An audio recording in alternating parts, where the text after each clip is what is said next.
Growth players, CDMO, insurance, banks and financials. Banks and financials backbone of the economy भी है। ये 4 क्षेत्र हैं और ये समय है इन क्षेत्रों में चुनाव करके अपने पोर्टफोलियो का गठन करने की शुरुआत भी करने का।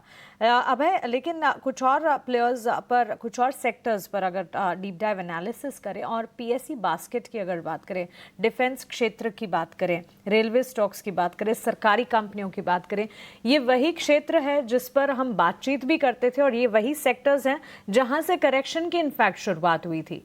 इन सेक्टर्स पर आपकी राय क्या होगी और क्या आपको लगता है ऑलमोस्ट 30-40% ये गिर चुके हैं, यहां से अब उठने की कोशिश होगी और पोर्टफोलियो में इनका भी समावेश होना चाहिए? Good morning Mansi. मैं इसको ना 3 सेगमेंट्स में डिवाइड करूंगा। एक जो पीएसयूज है डिफेंस को केटर करते हैं, दूसरा है जो कोर इंफ्रास्ट्रक्चर के पीएसयूज हैं, रेलवे, एनर्जी, पावर मिला के, और तीसरा है पीएसयू बैंक्स या पीएसयू लेंडर्स। जो पहला सेगमेंट है मानसी, आपको याद हो तो जो डिफेंस वाले पीएसयूज हैं सबसे पहले वो ओवर प्राइस जोन में गए थे और विद इन 1 ईयर हमने देखा उनकी वैल्यूएशन 3 गुना 4 गुना बढ़ गई थी और काफी एक यूफोरिया था।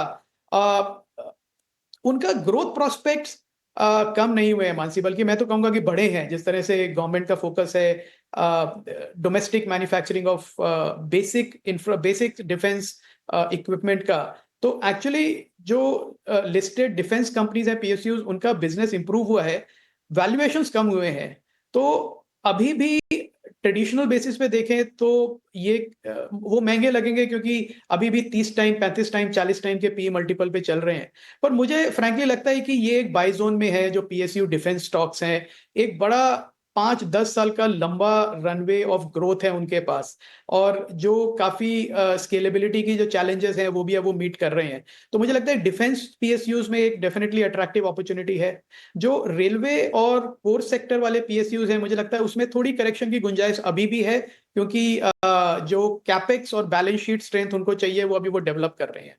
और जो तीसरा पीएसयू लेंडर्स हैं, हमने देखा सम ऑफ द बेस्ट रिजल्ट्स जो आए थे अभी इस क्वार्टर में, वो पीएसयू बैंक्स के थे इन द बैंकिंग स्पेस। मुझे लगता है वो कंटिन्यू रहेगा उनका, क्योंकि काफी फोकस है उनका कॉम्पिटिटिव बनने में।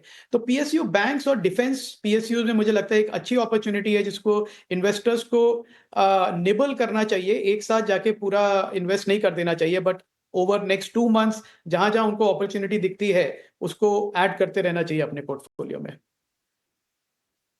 ठीक है, बढ़िया है सर। डिफेंस पीएसयूज में मौके हैं, बैंकिंग फाइनेंशियल में भी आप मौके देख सकते हैं और अच्छी कंपनीज चुने, बढ़िया, जहां पर ग्रोथ हो, मैनेजमेंट जहां पर क्लीन हो, अपॉर्चुनिटी वहां पर आपके लिए अच्छी बाजार में बन सकती है इस लेवल से। अबे सर, बहुत शुक्रिया आपका समय देने के लिए और तमाम मुद्दों पर हमसे बातचीत करने के लिए।